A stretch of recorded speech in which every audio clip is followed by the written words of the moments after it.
तो फ्रेंड्स, इस वीडियो में हम डिस्कस करेंगे फ्राइड की जो बहुत इम्पोर्टेंट थ्योरी है, साइकोसेक्सुअल थ्योरी। उसके जो कुछ इम्पोर्टेंट पॉइंट हैं, जैसे इद, ईगो, सुपर ईगो। इनमें से हमेशा एक क्वेश्चन, दो क्वेश्चन सभी टेट में पूछ लिया जाता है। तो हम इद, ईगो, सुपर ईगो को अच्छे से समझेंगे। इस वीडियो के बाद मुझे आशा है कि आपका ये कॉन्सेप्ट भी क्लियर हो जाएगा। इद को कहते हैं इदम। इद को कहते हैं इदम। सुखवादी सिद्धांत पर आधारित होता है। सुखवादी सिद्धांत पर आधारित होता है। सुखवादी का मतलब है दोस्तों, इसमें जो भी इच्छा आती है ना मन में, व्यक्ति अपने सुख की प्राप्ति के लिए उस इच्छा को पूरा करना चाहता है, इसलिए इसे सुखवादी सिद्धांत भी माना जाता है। इदम को यह अचेतन मन से जुड़ा होता है। ये कौन से मन से जुड़ा होता है? अचेतन मन से। फ्राइड ने मन की 3 अवस्थाओं का वर्णन किया है, जो हम नेक्स्ट वीडियो में देखेंगे। तो इन्होंने बताया है ये अचेतन मन से जुड़ा होता है। काम प्रवृत्ति सबसे बड़ा सुख है। इसमें काम प्रवृत्ति सबसे बड़ा सुख माना है फ्राइड ने। इदम पार्श्विक प्रवृत्ति से जुड़ा है।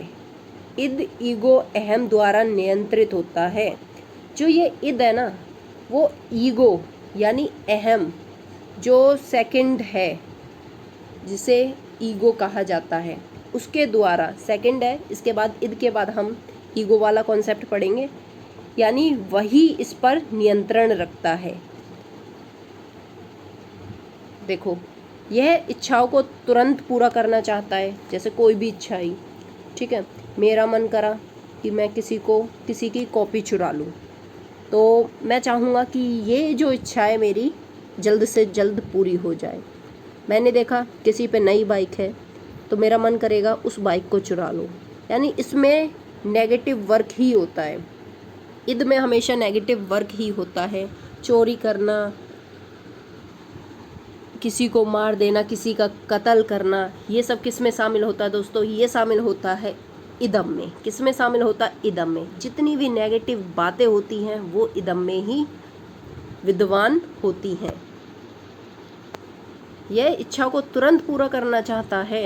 आपने देखा कि आपका दोस्त बहुत सारे पैसे लेके जा रहा है कहीं, तो आपका मन करेगा कि या तो मैं किसी से चोरी करवा दूं या खुद ही लेके मैं भाग जाऊं। तो आपका मन करेगा मैं जल्दी से जल्दी इस कार्य को करूं।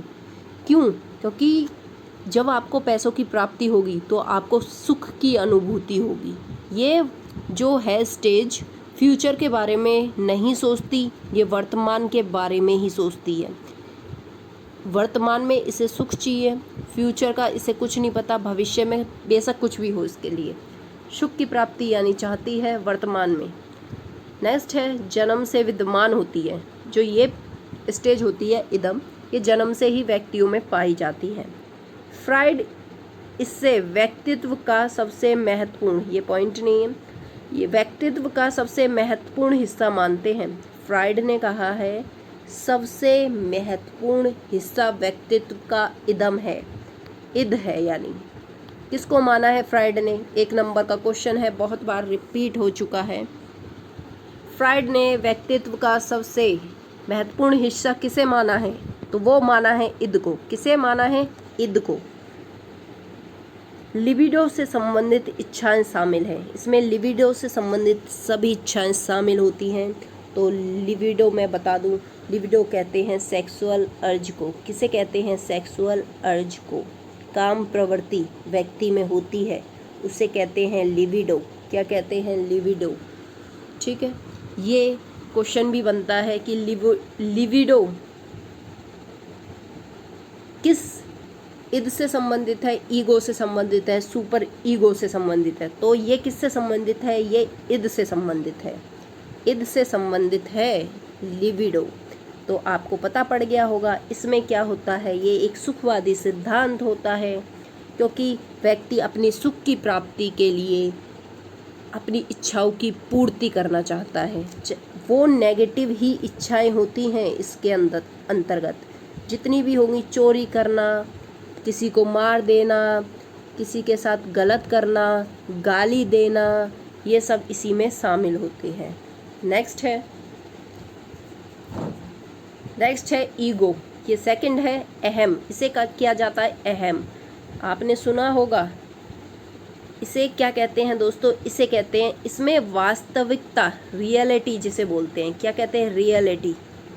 रियलिटी पर आधारित होता है ये। यह अर्धचेतन मन से जुड़ा होता है। कौन से? अर्धचेतन मन से जुड़ा होता है।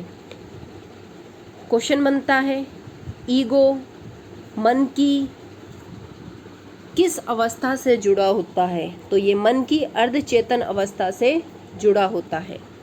इसमें उचित अनुचित का ज्ञान होता है। तो दोस्तों यही अहम कह सकते हैं या ईगो कह सकते हैं, बात एक ही है। यही किसी कार्य को, मन में जो भी इच्छाएं आती हैं हमारे मन में, यही बताता है कि वो इच्छा सही है या गलत है।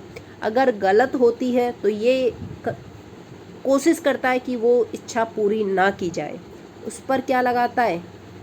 प्रतिबंध लगाता है। ये क्या लगाता है? प्रतिबंध। कौन? ईगो। ईगो प्रतिबंध लगाता है गलत इच्छाओं पर। जब भी इसे, आपने पहले भी मैंने बताया है, जब भी इसे इदम पर कंट्रोल करने वाला भी बोला जाता है। इदम पर कंट्रोल कौन करता है? वो करता है ईगो। कौन करता है? ईगो। यह मानवतावादी से संबंधित है। मानवतावादी से संबंधित है, मानव की भलाई चाहता है, मानव के हित की ये बात करता है। इदम और परा अहम, यानी ऐसे आएगा, के बीच समन्वय यानी कोऑर्डिनेशन, संयोजन भी कह सकते हैं, स्थापित करता है यानी तालमेल बैठाता है। कौन? ईगो। क्वेश्चन बनता है, इदम और परा अहम के बीच समायोजन कौन स्थापित करता है? तो वो स्थापित करता है ईगो। कौन स्थापित करता है? ईगो। यह बीच का रास्ता निकालता है। ये क्या निकालता है? बीच का रास्ता निकालता है। सपोज एग्जाम्पल है, किसी को भूख लगती है तो एक तरफ है मंदिर जहाँ क्या भंडारा बट रहा है, ठीक है, और एक तरफ है हलवाई की दुकान, ठीक है।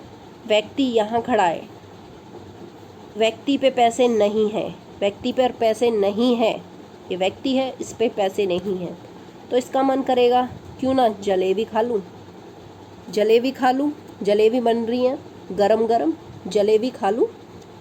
तो इस पर पैसे नहीं है, सोचता है मैं पीछे से जाके ये चुपचाप चुरा के जलेबी खा लेता हूँ। तो ये कौन कह रहा है? ये है मन, ये इद की बात है। इद हमेशा गलत कामों को सपोर्ट करता है। इद हमेशा गलत कामों को सपोर्ट करता है। इद कह रहा है मैं जाता हूँ, जलेबी चुरा कर भाग जाता हूँ और खा लेता हूँ, अपने पेट को संतुष्ट कर लेता हूँ। अब नेक्स्ट है कि सामने मंदिर है, इसमें भंडारा लगा हुआ है, सामने मंदिर है, इसमें भंडारा चल रहा है। तो जो आपका ईगो होगा वो कहेगा भाई चोरी करना गलत बात, चोरी करना गलत बात, क्यों ना मैं भंडारे में जाके खा लूँ, मैं भंडारे में जाके खा लेता हूँ। तो ये कहीं ना कहीं इद की जो भावनाएं थी उस पर प्रतिबंध लगाता है। कौन? ईगो। ईगो हमेशा अच्छे काम करता है और बीच का रास्ता निकालता है। आई होप इस एग्जाम्पल से आपको क्लियर हो गया होगा। फिर देखते हैं, इसका उद्देश्य इदम के लक्ष्य को आगे बढ़ाना है, यानी पॉजिटिव वे में उसे आगे बढ़ाना होता है इसका लक्ष्य। इदम की गलत इच्छाओं पर अंकुश लगाता है, जैसे अभी मैंने एग्जाम्पल दिया था। तनाव से मुक्ति दिलाता है, क्योंकि भाई देखो, जब हम इद की भावनाओं को, इच्छाओं को पूरा करना चाहेंगे, कोई भी गलत इच्छाएं हमने पूरी कर ली, हमने कर ली चोरी, ठीक है भाई, चोरी कर ली, सुख मिला, खुश हो गए, लेकिन बाद में क्या होगा? बाद में आपके मन में डर पैदा होगा और तनाव पैदा होगा, डर पैदा होगा और तनाव की स्थिति आ जाएगी, भाई कहीं मैं पकड़ा ना जाऊं, पुलिस आके मुझे पकड़ ना ले, तो अगर उस ईद की चोरी की भावना को ईगो स्टॉप कर देता, क्या कर देता, स्टॉप कर देता है, तो ये तनाव की स्थिति भी नहीं बनती है। तो हम कह सकते हैं कि तनाव से मुक्ति दिलाने का कार्य करता है क्या, ईगो। तनाव से मुक्ति दिलाने का कार्य कौन करता है, ईगो। आई होप ईगो का भी कॉन्सेप्ट क्लियर हो गया होगा। अब है वेरी इंपॉर्टेंट परा अहम। परा अहम इसे कहते हैं सुपर ईगो। सुपर ईगो यह आदर्शवादी होता है, आदर्शवादी सिद्धांत है। कभी कभी पूछा जाता है कि आदर्शवादी सिद्धांत पर आधारित कौन सा व्यक्तित्व है, तो वो है सुपर ईगो, परा अहम। यह इद और ईगो पर नियंत्रण कह सकते हैं या नियंत्रित करता है। इद और ईगो को नियंत्रित करता है। एग्जाम्पल के थ्रू समझेंगे कैसे करता है, ठीक है। यह पूरी तरह सामाजिकता एवं नैतिकता यानी मोरलिटी और सोशलिटी की बात करता है। कौन, सुपर ईगो। यह चेतन मन से जुड़ा हुआ है। इसमें प्रवृत्ति देवत्व होती है, यानी देवता के समान होती है इसमें प्रवृत्ति। कैसे कि आपके सामने एक व्यक्ति है, ठीक है, वो बहुत गरीब है, बहुत भूखा है, ठीक, भूखा है, और आपके पास थोड़े से रुपए हैं जिससे कि आप अपना बिजली का बिल या कोई भी बिल आप देने जा रहे हो, बच्चे की फीस देने जा रहे हो। तो जब आप उस व्यक्ति को देखते हो तो आपके मन में आता है क्यों ना मैं थोड़ा सा खाना इसे इन पैसों से खिला दूं। तो लेकिन आपका मन सोचता है, जो आपका मन सोचेगा, जिसे ईगो कहते हैं, कि अगर मैं खिला देता हूँ तो मेरे बच्चों की फ़ीस कहाँ जाएगी, कहीं ना कहीं उनका नाम कट जाएगा, ठीक है, कहीं ना कहीं उनका नाम कट जाएगा। लेकिन फिर क्या होता है, परा अहम की भावना व्यक्ति पर हावी होती है और वो बिना सोच विचार किए उस व्यक्ति को खाना लाकर दे देता है, जिससे कि उस व्यक्ति की भूख मिट जाती है। तो कहीं ना कहीं इसने अपने बच्चों को लॉस किया, लेकिन कहीं ना कहीं इसने किसी की अच्छाई भी की। तो ये नैतिकता पर, नैतिक कर्तव्य हमारा क्या है, यदि हमारे सामने कोई व्यक्ति भूखा है तो उसको भोजन कराना, अपनी आवश्यकताओं की पूर्ति बाद में करना, ठीक है। तो ये नैतिकता हो गई। नेक्स्ट है इसमें, इसीलिए इसे देवत्व बोला जाता है, देवत्व की भावना। देवत्व, देवता कहते हैं ना, देवता देने वाले होते हैं, इसलिए इसे देवत्व की भावना भी इसमें शामिल होती है। नेक्स्ट है, अगर इच्छा गलत है यह करने से मना करता है।